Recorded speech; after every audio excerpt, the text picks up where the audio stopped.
The last thing you want to hear when you need your auto insurance most is a robot with countless irrelevant menu options. Which is why with USAA Auto Insurance, you'll get great service that is easy and reliable, all at the touch of a button. Get a quote today. Restrictions apply. ChatGPT Plus is free for college students through May. Here's the thing. You've got a lot to do between now and then. Studying for finals, writing papers, trying to keep your life on track, and ChatGPT can help with all of it. It can quiz you for your econ exam, make a study guide from your French notes, plan out your meals and study breaks. It can get really specific on how you like to learn. It can even help you come up with ways to stop procrastinating. So from now until summer break, take advantage of all the ways ChatGPT can make your life easier. Restrictions apply. Is Zoe's Daily 30 supplement possibly the most scientific way to support your gut? We think so, and so do Zoe's gut health scientists, Professor Tim Spector and Professor Sarah Berry. With Daily 30, they've created a whole food gut supplement featuring over 30 hand-picked plants that are high in fibre, and the best part is that it easily fits in with your day. You can add it straight to the meals and snacks that you love and no steps required. Loving that. Also, Daily 30 isn't a synthetic green powder or probiotic. It's far better because it has whole ingredients that are good for gut health and digestion. So why use it, I hear you ask? Well, firstly, fibre is great for digestion and gut health, and Daily 30 is packed with it. Secondly, eating 30 plants a week is more up-to-date advice than eating 5 fruit and veg per day.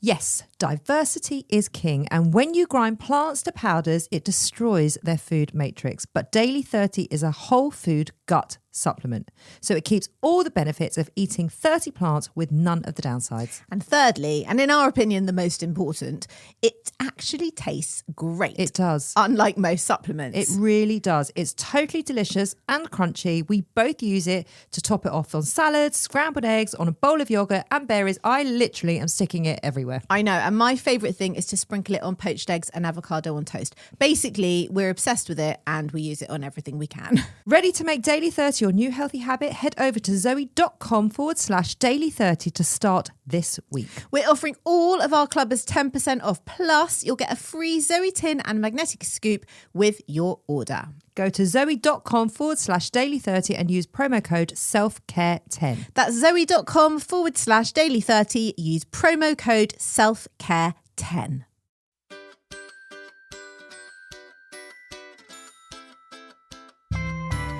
Hello everybody, I'm Nicole Goodman. And I'm Lauren Mishkon, and welcome to Self Care Club, where today we're continuing to celebrate Mental Health Awareness Week and their 2025 theme of community.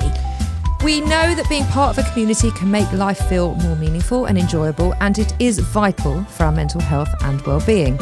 We thrive when we have strong connections with others and supportive communities around us. And we also know that people who are more socially connected to their family or friends or to their wider community are happier, physically healthier, and they live longer and they have fewer mental health problems than people who are less well connected. I really did think that was an amazing piece of information that Mark gave us last week, that people are physically healthier when they're in healthy communities. Yes. I mean, it just shows that it creates so much goodness for every part of your life. General well-being, basically. Yes. You know what they call that, don't you? Self-care. Yeah. Communities can provide us with a sense of belonging, safety, support when times are hard, and they give us a lot of purpose and meaning. So this Mental Health Awareness Week, we want to celebrate the communities that support us to protect and nurture our good mental health. So let's just clarify what a community is. Well, there are loads of different types, and obviously you can belong to more than one. So the first type is people who live in the same geographic area. The second type is a network of supportive people. And the third type is any groups that are formed around shared interests, values, beliefs, or cultural identities. Nice. So that could be like if you're playing a sport together, if you're going to the same church together. Yeah.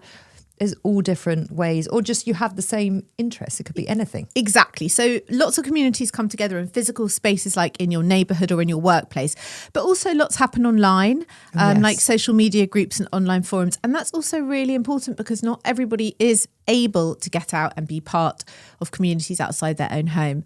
When I was doing the Age UK Phone a Friend, the lady that I was matched up with, she was actually agoraphobic. She hadn't left her house in 7 years. So online communities and online forums was her social life. You know, that was how she connected with others. So integral to her well-being that existed. Yes, it saved her from loneliness. Well, we all experienced that in COVID.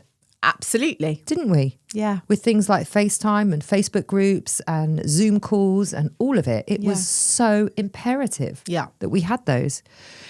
More importantly, a community should make you feel good about yourself. And we spoke about this. Mark told us the difference between a healthy community versus a toxic community last week, didn't he? So if you haven't listened to that show, I urge you to go back and have a listen to that and then come back here, because all of this will make a lot more sense.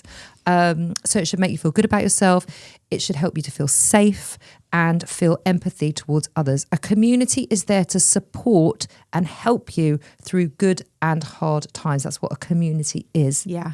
So just to go over what Mark was saying, if a community that you're in makes you feel bad about yourself, or it encourages any hateful or discriminatory actions towards others, or it puts you in danger, that is toxic.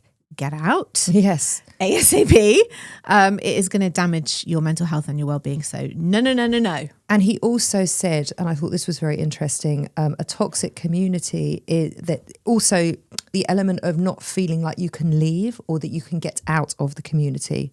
That shows that it's more going into a toxic community, aka a cult. Culty He vibes. didn't say a cult, I said a cult. Culty vibes. But culty vibes, right? Yeah. You have to have autonomy. What you leave, what you stay in, and what you're happy to be in, right? And feel the freedom to leave, come and go as and when you want. Exactly. Right.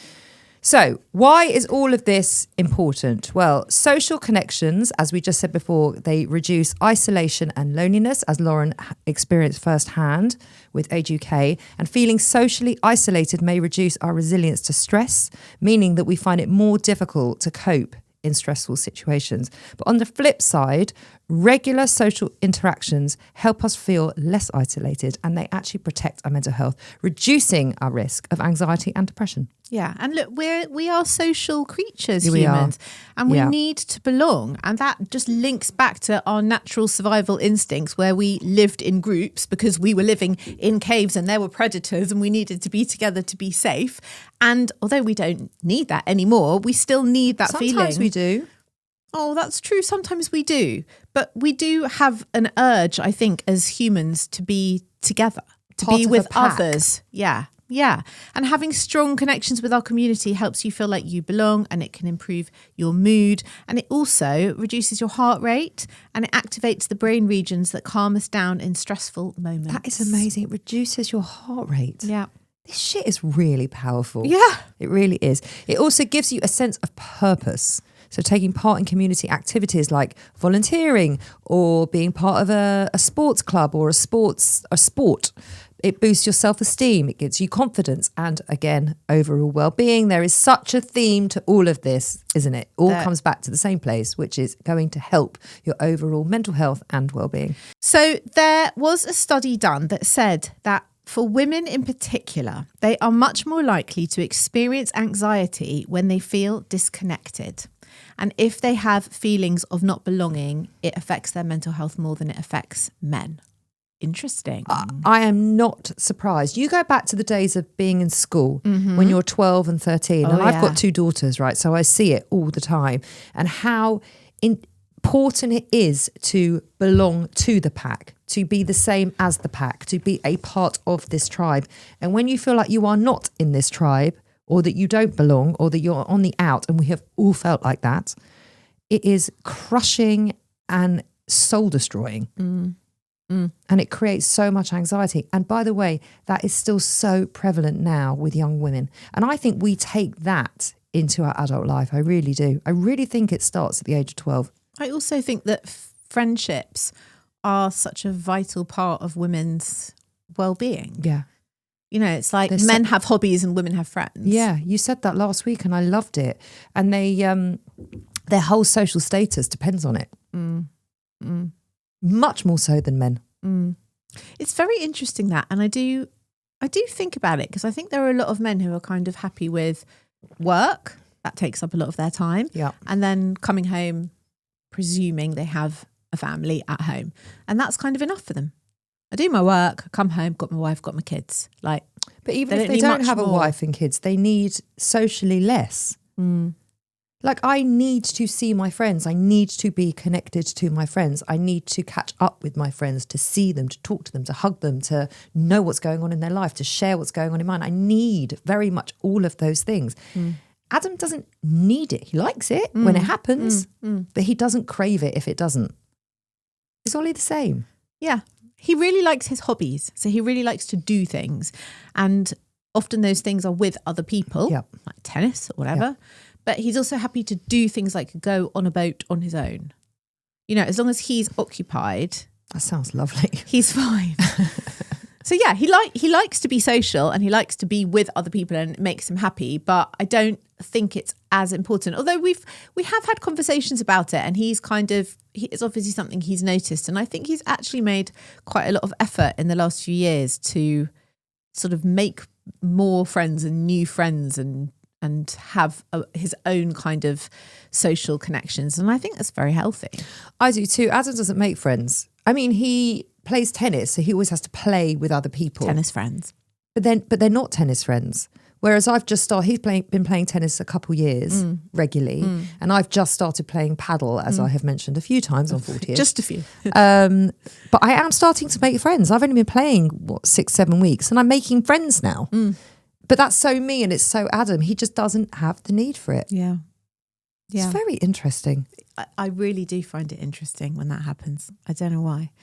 So let's give the listeners some tips on how to get involved in their own communities. And then we're going to go into our own weeks. Yeah. Well, Mark told us to... He gave us homework. He did. And he told us to do like a community inventory. Yeah, an audit. An audit. Yeah. Love it. To check out what communities are working for us and what are not. Yes. And how we can give back to our communities. So it can be a bit tough figuring out how to get involved in your community. It might feel a bit overwhelming. So here are 10 simple tips on how to build social connections and feel part of your own community. Well, part of a community. Any community. Whatever community speaks to you. Number 1, the most important, make it fun. Yeah. Well, yeah.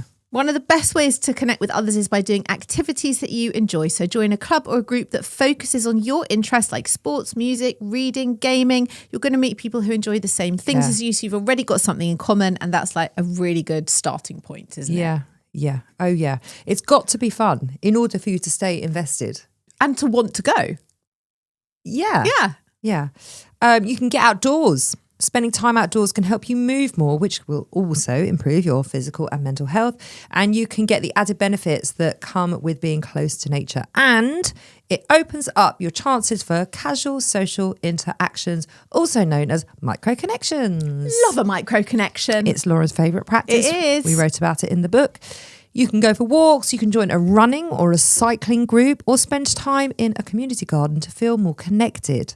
I wonder if there's walking groups, because you do come across... Of course there are. Nordic walking. Yeah, but like local ones, because walking groups can often mean like a trek or a hike, which some people might not be into. I have got my eye on a local Nordic walking group in my local woods, but I'm like 25, 30 years too young. Aren't you always? I know. I'm basically waiting to be 70. But, you know, they're obviously retired. No, you don't need to be 70 yet. You mentioned Bridge the other day. That would be a good community. I don't want to. I'm too young. I'm too young for this walking group. They're obviously retired people, but it seems great. And they're always chatting. They chat as they walk past you. I go for a walk every day in my woods, as do you. Yes, I do as well, but they're in a group. They're in a gang. Oh. They're an organised walking community. You want to be in the tribe. I do. Well, maybe create your own. I could. It's true. We could do it ourselves. Yeah. But then you and I, we don't need to talk to each other anymore, do we? That's not nice. No, I just mean, do we need to create Sometimes we do. So we can talk more. Sometimes we do. Find like-minded people. Look for groups that match your interests, your beliefs, your faith, or your values. We can't do it because we're not like-minded. No, we're not. To each other. No, we're not. And also, don't be afraid to meet people who are different, because you only grow in the difference. I think another good tip is to, and actually Mark did say this, is to get a dog. Yeah. Because there is nothing like the dog community. They are the Agreed. friendliest bunch of people. And you have to get outside every day. You always talk to people because people always, oh, how old's your dog? And I know more about people's dogs in my local park than I do about them. I don't know their names, but I know You their know the dog's name. I know how old the dogs are. Yeah. I know Their personality. I do know everything about them. I do know their personalities. There's one dog that I always walk past, and every time you walk past him, he just lies down. And the owner, I don't know the owner's name, but this dog, he's like a year old. He is the most gorgeous dog. But I know this dog. Yeah. Haven't got a clue what the owner does, what his name is. Don't really care. And also you talk to them and you trust them because they have a dog. Yeah. So you know they're like Loving nice people. Yeah. So funny, isn't And it? every time I now walk past him lying down, we're like, we have like a little joke about the dog lying down. Yeah, it's so true. Dog communities are the best communities. They really are. I know. They really are. Show kindness to others. Chat with your neighbours, greet people at your local cafe, start a conversation at the bus stop. All these things can lead to new friendships. And small acts of kindness like helping someone with their shopping or smiling at people as you pass can help you feel more connected and spread positivity. There was a really interesting Mel Robbins episode about friendships in adulthood. And she talks about how she moved to Vermont to a brand new community, a brand new town. She knew absolutely nobody. And she figured out that the best way to make friends was to go every day to the local cafe, find out everybody's name and just talk to people. And she said it was really hard and really kind of awkward and really embarrassing. But she kind of got into it, and gradually, she started to make friends and build a community of people around her, because it is hard as an adult. You're not at school. You haven't got friends just dumped there. No, you haven't. But I do think it depends on what type of personality you are. Like, I do tend to make friends pretty easily. I'm not saying I make really strong, lifelong friendships, but I can get along with people. But that's due to my work for the last 30 years. I was in hairdressing. So I always had to talk to strangers. So I can talk to strangers pretty easily. And I don't take that for granted. I know that I am very lucky to have the confidence to do that and the social skills to do that. And I appreciate that not everybody does that. My husband wouldn't do that. He just wouldn't. He's much shyer and quieter than I am. So these things aren't easy. They're really not easy. But I think to bear in mind is that if you're sitting in a cafe alone and there's another woman roundabout-ish your age who's also alone, you don't know that maybe she's also sitting there because she'd like to make a friend and have a chat. Yeah. So if you're brave enough to just reach out, that's okay. So we've got a brand new cafe that's opened on my corner, and I know that I'm going to be going there fairly frequently. So every single time I've gone and I've seen a new member of staff, I always introduce myself and I always ask their name, because I know I'm going to be walking past with the dog and sitting there. So it's nice to know who they are and say hi. And now I know all of them already. That's so lovely. And I really like that. Yeah. And I think it's quite important because that's my local community. Yeah. And it comes into the micro connection piece as well, doesn't it? That it creates such a lovely ripple effect during your day. Yeah. And to their day. Yeah. So it's good. Show your appreciation. We often think kind things about others, but we don't always say them. So let people know that you appreciate them, and that can strengthen your friendship and help you make new ones. I know why you're laughing. Why am I laughing? It's not my strong point, is it? Really? I might think 1,000 lovely things, but they'll never come out of my mouth, will they? I don't know. I don't know. It's like when you were saying I need to see my friends so I can hug them. It's like I need to see my friends, but I don't need to hug them. I'm really happy to see with them, have coffee, dinner, walk with them, do whatever, but I don't need to be touching them. I just don't need it. Don't make it weird. I'm not like constantly touching them. I just like to be in their company. Yesterday, Lauren's appreciation was telling me that I looked like I had a toothache. And then, as it turned out, that was meant to be a compliment. I know I'm weird like that. Yeah, you are weird like that. But that's okay. I've gotten used to it. Yeah, everyone does. I had this amazing moment the other day. It made me think of you. I was walking my dog with my friend Kate and her dog. And it was like Saturday, so she didn't have much on. And we were sort of coming to the end of the walk, and she said, and bear in mind, I've known her, like, I don't know, nearly 20 years.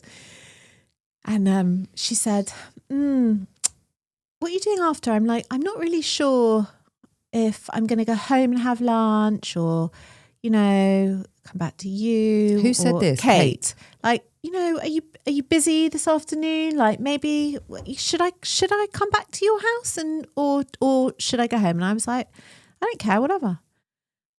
I haven't got plans, whatever you want. And she went completely silent. And then 5 minutes later, she went... And she's a therapist. Yeah, 5 minutes later, she went, okay, what I was waiting there for was for you to say, Kate, I'd love you to come back to me for lunch.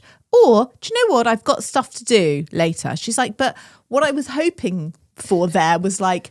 A direction. A direction or like some enthusiastic invitation. Yeah. And I was like, I genuinely don't care. She's like, I know, but it would be nice sometimes if you did to say like, Kate, I'd love to see. I was like, oh, and then I just started laughing because I kept thinking about you and how you would say exactly the same thing. And she was like, I know it's just not your way. She's like, I also know that you're very, very happy for me to come back to your house, but sometimes it would just be nice to hear it. Yes. I'm like, yes. Okay. Oh, yes, Okay, Kate. memo heard. Got the memo. So obviously it really sunk in when you then said, you got a toothache. Yeah. It Because really... in my mind, I'm thinking, I'm so happy to like make Kate scrambled eggs and spend another hour with her. How lovely. But it doesn't come out of my mouth. I'm just like, whatever you want. I don't care. Do you know what I mean? I don't know. It just doesn't trip off the tongue. I always say it's lucky I'm not insecure. She says the same. She's also like, it's fine because I know with you, you're either in or you're out. And she said, I know I'm in, so I know I'm loved and accepted and it's all great. Yeah, but you only know that after knowing you for so many years. I also know that because I've spent an awful lot of time with you and I've known you for 5 years now. Yeah. You don't know that in the beginning. No, you don't know that in the beginning, but maybe I don't know in the beginning either. You know? Well, I think you do know pretty quickly. Like, I remember the first time you said that, like, oh, you were quite taken with me when we first met. I was like gobsmacked because you would never know. Really? No.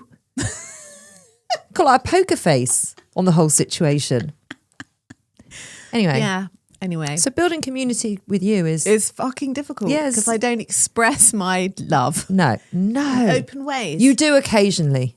I do with dogs and children. No, you do with me occasionally. Sometimes. It leaks. It does leak it? sometimes, and it's very sweet when it does. I wouldn't want it all the time. No, you'd be sick of it. Yeah. Sick of it. Anyway, enough about that.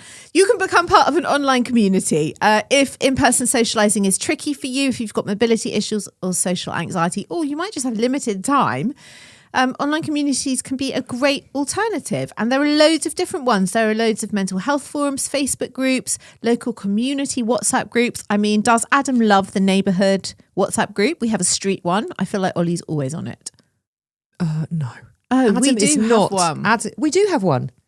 We've got two. We've got an emergency one. Right. And then we've got the street one. Right. And all the same people are on both. Right. And sometimes if you put the wrong message on the emergency group, like, can someone move their car Yeah. or what day are the bins going out, yeah. they come for you. They're like, This is the emergency group. Yeah. So, all right, mate, I just got it wrong, because they both say, one says emergency and the name of the group, the name of the road, and one says the name of the road. So it does happen.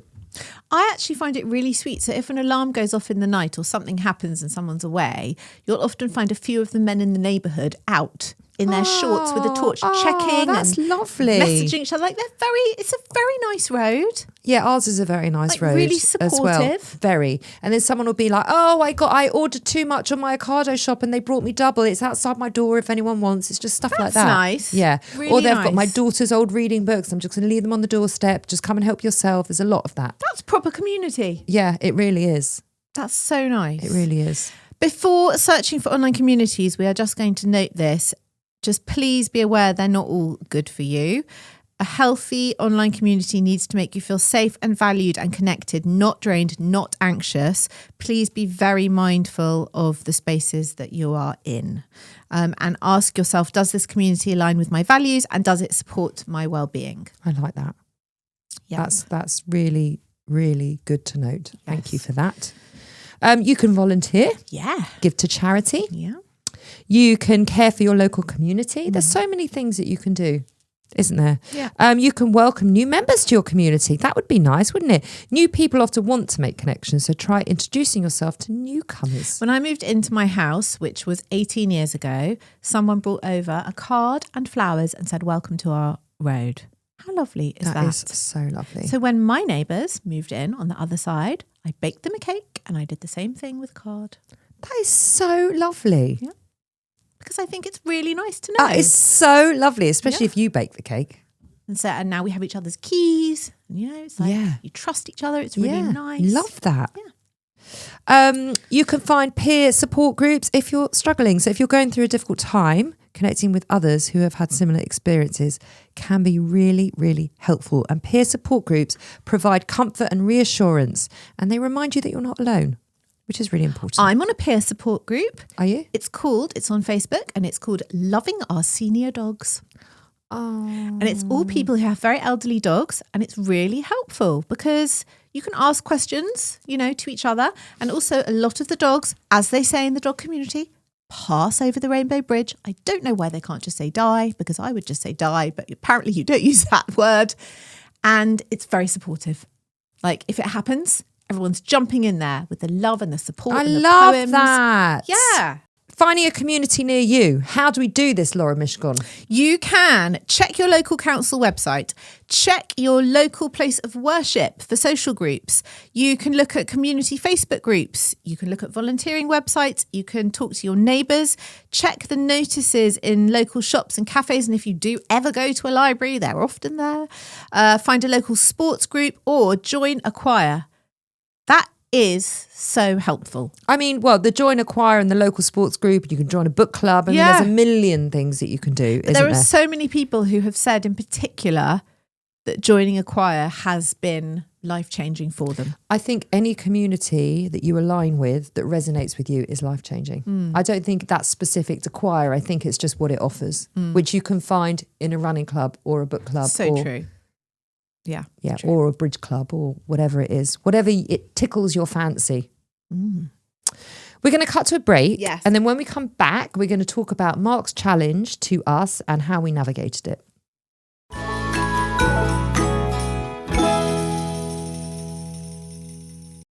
Switch to Verizon Business and get more from your internet without paying more for your internet. Get LTE Business Internet starting at $39 a month when paired with select business mobile plans. That's unlimited data, and with it, unlimited possibilities. Start saving today with Verizon Business, ranked #1 in small business internet customer satisfaction by J.D. Power. Starting price for 25 megabits per second LTE internet plan with smartphone plan savings, plus taxes, fees, and economic adjustment charge. Terms apply. For J.D. Power 2024 award information, visit jdpower.com/awards. I think you're on mute. Workday starting to sound the same? I think you're on mute. Find something that sounds better for your career on LinkedIn.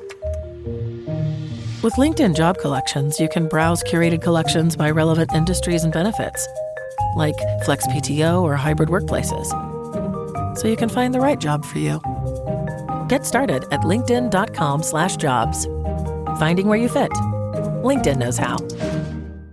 Summer's here, and you can now get almost anything you need for your sunny days delivered with Uber Eats. What do we mean by almost? Well, you can't get a well-groomed lawn delivered, but you can get a chicken parmesan delivered. A cabana? That's a no. But a banana? That's a yes. A nice tan? Sorry, nope. But a box fan? Happily, yes. A day of sunshine? No. A box of fine wines? Yes. Uber Eats can definitely get you that. Get almost anything delivered with Uber Eats. Order now. Alcohol in select markets. Product availability may vary by region. See app for details. Hilton brings you new ways to stay, with experiences that let you capture the glory days. Introducing the Graduate Hotels. Each inspired by local college towns, these stays are always original and never boring. Get in touch with traditions all across the country and enjoy a stay that's a class above the rest. Book at Graduate Hotels with Hilton Honors Points at Hilton.com. It's a win-win. Hilton, for the stay.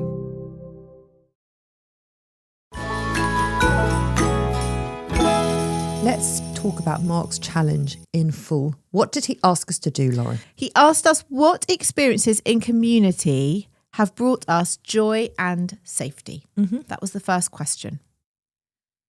What do you say to that?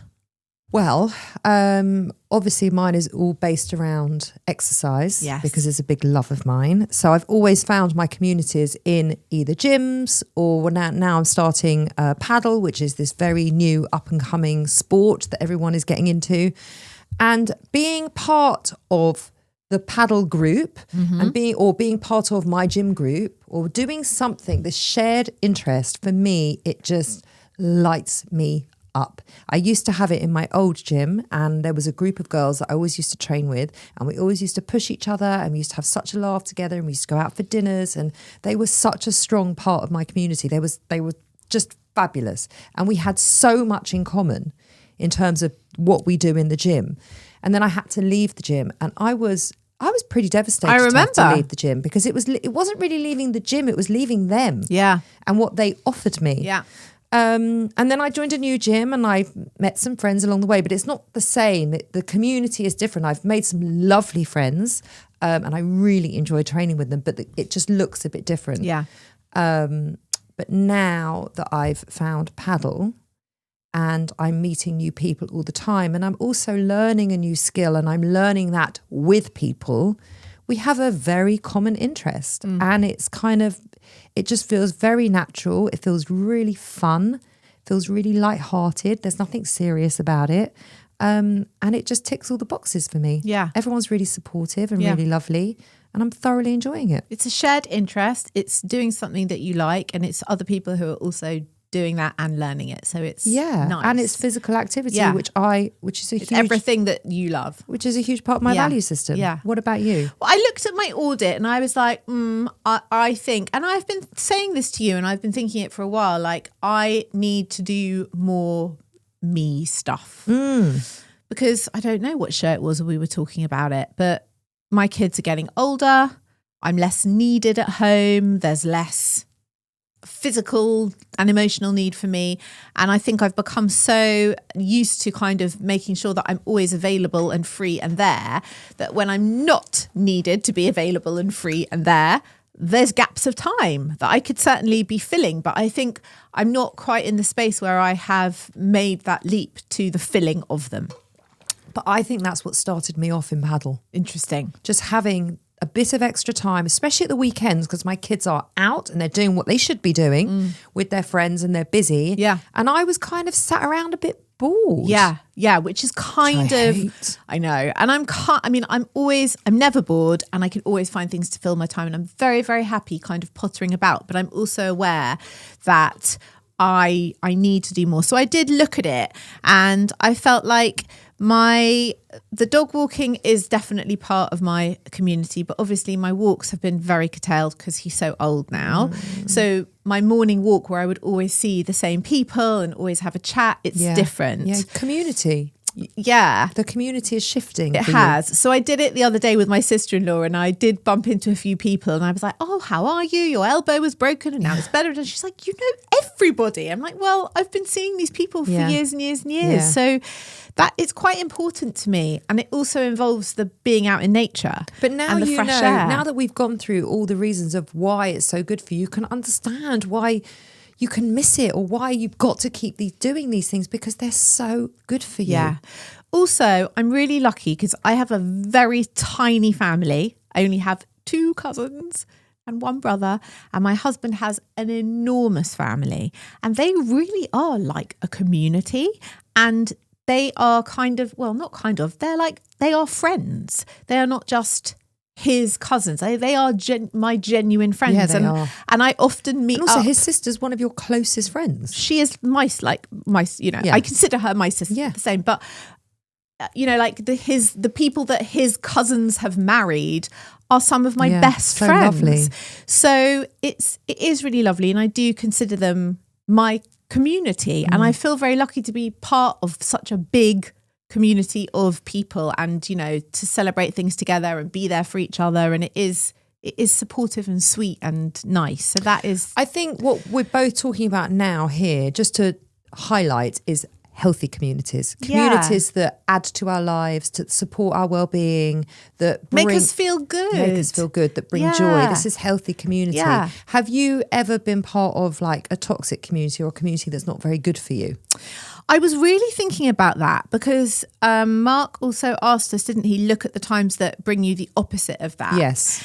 And I don't think I've ever been part of a toxic community, but I was thinking about when I was very much a part of the doula community, and when I started, and even in those first meetings when I was finally kind of meeting other doulas for the first time, I felt very atypical, because they were on the whole quite such a good way of putting it. They were quite earthy. Yeah. They were very relaxed in nature. They were very kind of laissez-faire, and I was just not. And I thought, oh my God, this is wrong. This is wrong. I'm not the right person. I'm not the right fit. And then I learned, but not all your clients are going to be that way inclined. So there's a doula for every person. And in the end, you found your clientele. Yeah, and the clients that I supported and the women I was with were women who had a preconceived idea of like, I don't know if I can have a doula because I don't want someone chanting and banging drums and knitting their own armpit hair. And then I came along and they were like, oh, you're normal. Oh, this is okay. Yeah. But as it went on, and it went on for 16 years, obviously the women who were in that original community, they left. They did something else. They moved on, because the shelf life is like 8 years. Yeah. I don't quite know how I managed 16, but it's very draining. Yeah. And the new women who were coming into it were young, very young. And also it just changed. Like, I was part of Doula UK. I was quite a fundamental part of it. I edited their magazine. I was very involved. And this sense of it went from being kind of a supportive community where we all had a shared goal to something quite competitive. And there were lots of career doulas, as in, that when it started, there were women who would do 3 or 4 a year. They didn't always charge. It was just part of what they did because they felt it was really important to them. And it shifted into something else. There was a lot of entitlement. There was not a lot of humility. And it didn't feel very nice or very healthy. And then the women who took over Doula UK, the same thing happened. And I had quite an unpleasant time, and I began to feel really unhappy there. And I did end up leaving Doula UK, and then obviously I ended up retiring. So yeah, it's not a nice feeling, and it's very visceral because you feel like these were my people. I don't know who these people are anymore, but you're not my people anymore. And it's not making me feel good or supported or happy, and I don't want to be part of this. That. And you? There's a big difference. Yeah, huge. Because both are communities. Yeah. But one's working for you and one isn't. It was still a community. It just wasn't one I wanted to be a part of. Which I think is an important piece that I want people to really take away from this episode, I guess. And you? Oh, yeah. I mean, especially in the health and fitness world, there's a lot of toxicity. There's a lot of behavior that can be dressed up as healthy and important when actually it's just really disordered and really toxic. Yeah. And I have gotten caught up in, 2 gyms definitely spring to mind. And I've had to extricate myself both times. And it was really, really hard because I'd made a lot of friends. My life was very much based around going to these places, and you're meeting like-minded people, it's all dressed up as a community. But actually, I found it really difficult to leave. I found it really difficult to get out of these toxic behaviors. Everyone in my life was saying things like, you're not yourself, like what's going on? Like all the people that know me, love me, that have been in my life forever would see this change in me. And because I was part of this community, and I would bring that back to the community, and they would say, oh, they just don't understand, or oh, they're just not invested in their health, or oh, they're not this, or oh, they're not that. There was always excuses. Looking back now, I can see exactly what was going on. I was like, not a cult, that's too strong, but cult vibes. Yeah. Definitely cult vibes. And the bodybuilding industry, it is very much built on that. And by the time that I left one of these gyms, which was a bodybuilding gym, and their whole ethos was, you eat this, you don't eat that, you train like this, you don't train like that. And it was very, very restricted and regimented. And I was sort of like prey to it completely. By the time I left, I had to say, I had to leave everything. Like all the friends that I'd made, I don't speak to any of them anymore at all. I didn't even know how to eat.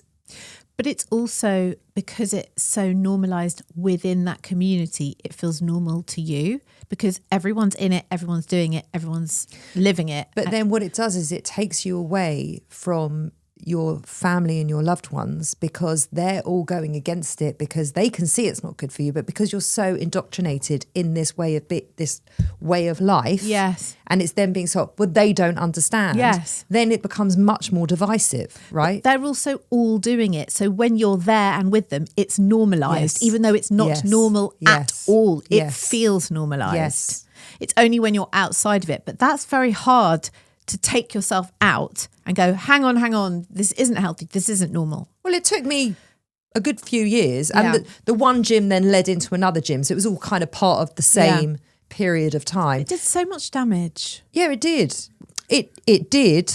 I'm pleased it happened because it taught me so much Yeah. about myself, and it taught me so much about how I want to live my life and what is healthy and what is good for me and what good eating does look like and what good exercise looks like and all of those things. And then I found the gym down the road that I was just talking about with that lovely community. And then that was a life-changing moment because I was suddenly in a very healthy community where people don't do that and everyone's there to train hard and have a laugh. And if you don't turn up to class, it's okay. Yeah. And if you don't want to train on Saturday, that's fine too. And just, it was much more balanced. Yeah. And it was much more fun. Yeah. I wasn't having any fun. Fun is key, Yeah, right? Fun yeah. is key. And feeling good is key. Yeah. Absolutely true. Yeah. So the other thing he asked us was, what are the quality and quantity of your social interactions? What more can you offer your community? What responsibilities and risk can you take to engage people and make the leap to make social contact that you've not made before? Okay, I'm going to tell you what I've been doing. Okay. I'm going to tell you. Go on, tell me. So it started with my friend Syra, who's been on this show before. She's a doctor.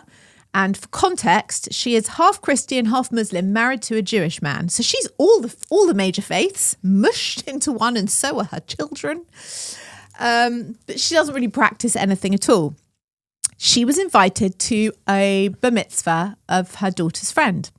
And she went, and afterwards, I was telling the story to Mark when he was on last week. She phoned me and she said, oh my God, I love the Jewish community. She's like, the women who run the Kiddush, which is the snacks that you have after the Saturday morning service, they're so capable and friendly, and you could totally do that. You are a capable woman. You should do that. I was like, no. She was like, come. She's like, yes, they are such a lovely community. She said, it's really inspired me to go to church. My kids go to church school, 2 of them. I'm going to go to church on Sunday. Anyway, she has started going to church.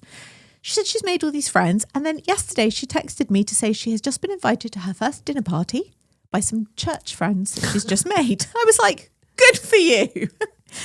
So I'm not a religious person. I don't really have faith. It just doesn't do anything for me. I am Jewish, but I don't practice, and I'm not really a believer, but I love the culture around everything. I love the festivals and all the rest of it. We were members of a local synagogue that I found very othering. On the High Holy Days. Yeah. So on the High Holy Days, the women were so dressed up, such high heels, such short skirts, so much judging, so much. It's only about the outfits. It's definitely not about God. And I felt really uncomfortable there. And it just wasn't my place. It wasn't my people. We had to join another one because my sons are having bar mitzvahs, and it is a much more low-key, welcoming community. Love it. They're really friendly. They're really normal. The women can wear trousers and you can sit with the men, and it's chill. It's so chill. Yeah. And Josh's bar mitzvah is coming up next year, and I don't attend the services, and I'm not really very engaged, and I don't really go. And I started to think, you know what? These are my people. This kind of is my community. I don't have to do any of the God stuff to be involved with the nice people in this community.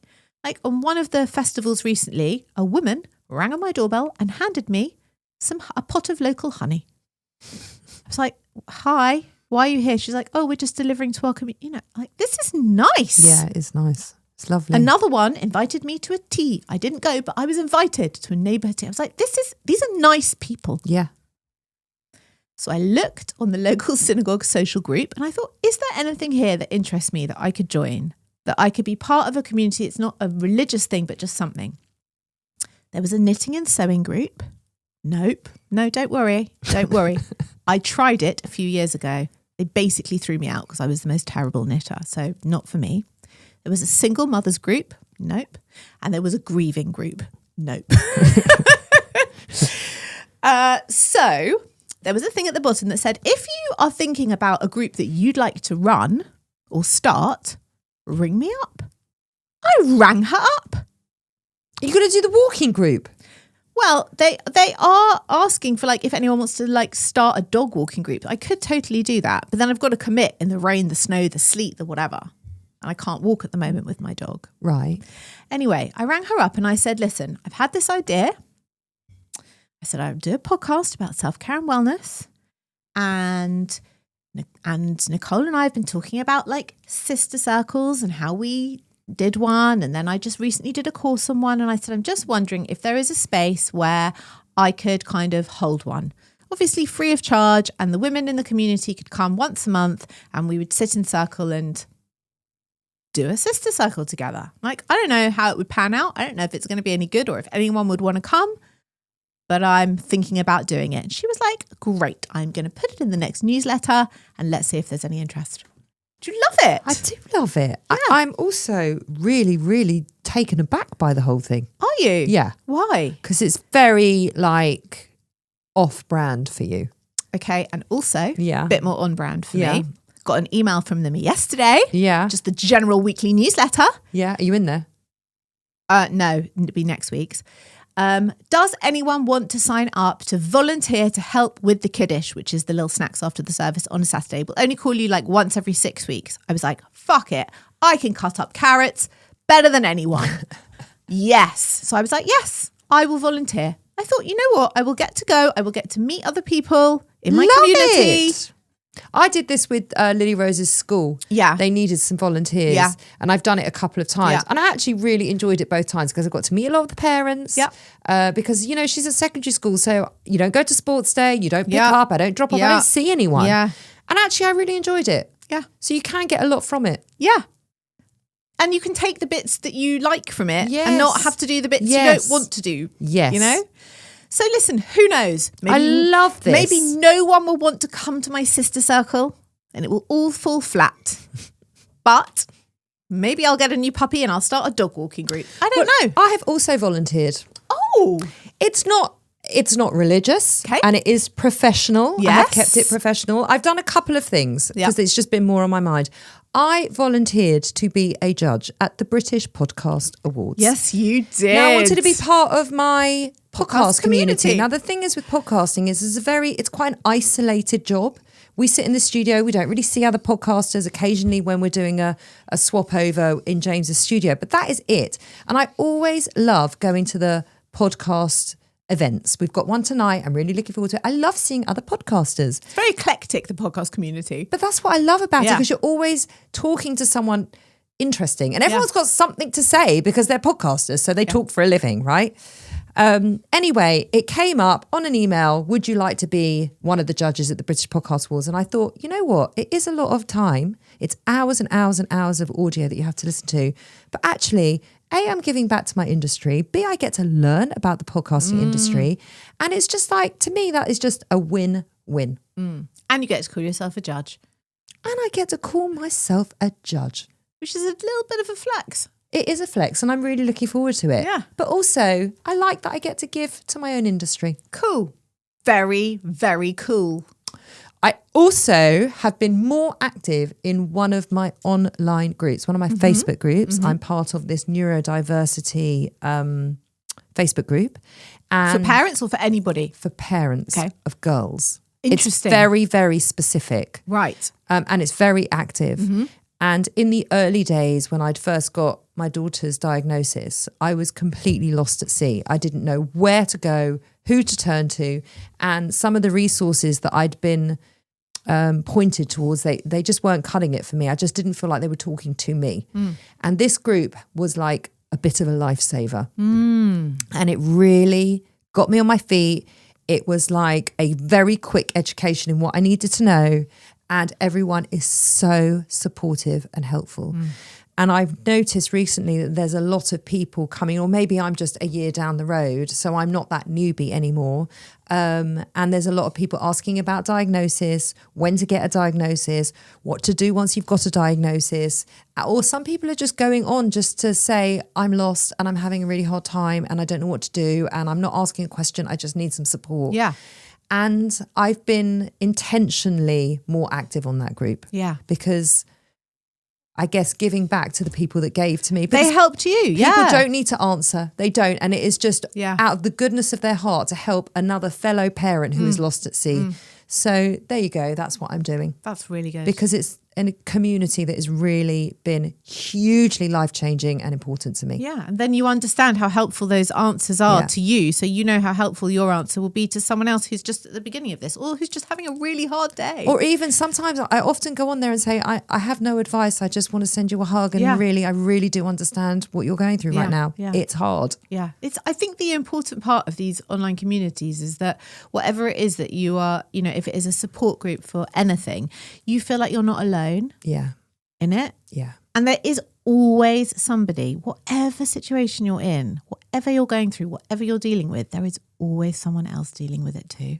Yeah. And it's just nice to connect with them and just to feel like, okay, this is okay. Together. This is like, okay. Yeah, right. we can do this. Yeah. Because it's power in numbers. And it's I think when you're struggling with anything, grief or whatever it is, it's the isolation that's so bad for you. And the thing is that when you're going through something difficult, for me anyway, I do pull away and I do get quite withdrawn and I do want to sort of sit in my own space. And so it takes a lot for me to reach out to somebody and say, I'm having a really hard day. I mean, I never do that. Well, it's the asking for help show all over again. It is, but I think also if you're in a strong, healthy community, people will see that and people will know that. But you don't even have to be sharing. You can just do a bit of lurking if you're feeling very withdrawn. And that's helpful as well. I absolutely have. On that group has been, and there's been 2 groups I've been on, and this one is particularly helpful. And I have lurked a lot. Like the days when I am just on my knees, I've just gone onto that group and I've searched in a question that I want to see. And there are all this hub of advice and support. It has been imperative. And then even on that day, even when you don't feel like typing yourself, you don't feel othered, you don't feel isolated, you don't feel alone. You feel like, okay, this is shit, but also other people are dealing with it. There's help here, there's advice, there's support. It's so important. It's so important. Yeah. Well, I think you and I have done quite well this week. We have, haven't we? Yeah, I feel quite proud of us. Me too. I need to do a bit more. But can I tell you where I'm also taking risks? Yes. But I do want to caveat it with, I do find this easier than other people do. Okay. In my paddle group, because you have to play with people. Yeah. You have to. I find that just the thought of that really intimidating. Well, I've really thrown myself into this. I know. But I've had to. Yeah. And also because often people are like, you'll book a call and then you need 3 other people. Yeah, and of often course. someone can't make it anymore or someone's got injured or whatever. So yesterday I had to like text about 6 or 7 people that I don't know. Yeah. I've maybe played one game with them or I've seen them on the group and I can see they're the same level as me. And I really sort of went, can you play? And then I had such a good game this morning with these 2 guys and another girl. And I booked paddle with her for next week. And then I texted the guy and said, we had such a fun game. Would you like to play again next week? I mean, he has aired me for now. He might just be at work. That's not the point. But, I'm just take the risk. Yeah. Because the reward is huge. Yeah. Yeah. Yeah. Good for you. It is a little bit vulnerable to do that. I feel a little bit vulnerable going to set up this sister circle, but I might be absolutely terrible. But you know what? You won't be terrible. It might be good. You won't be terrible. Might be good. I might even come with you. Okay. I'd love it if you came with Would me. you? Yes. I might. But you have to ask. Should we go back to the cake Oh, thing? yeah, you have to okay. say, I have will to you ask. do it with me? Well, if it's just you and me, that'd be a bit sad. But if other people I come, think we'd have a great time. you and me in a circle. Is that just our kitchen? It won't be just you and me. Let's see. Okay. That is our show on community. I hope that's been helpful. I hope that's been informative. I hope that you are able to establish where your communities are working for you and where they are not. And a big thank you to Mark coming in from the Mental Health Foundation. He was brilliant. He was brilliant, wasn't he? And I loved all of his knowledge. And if you want more information about Mental Health Week, then just go on their Mental Health Awareness Week Foundation page. Yeah, all the links are in the show notes, links to them and links to other places to go for support. Brilliant. And we will be back next week with a brand new show. See you then.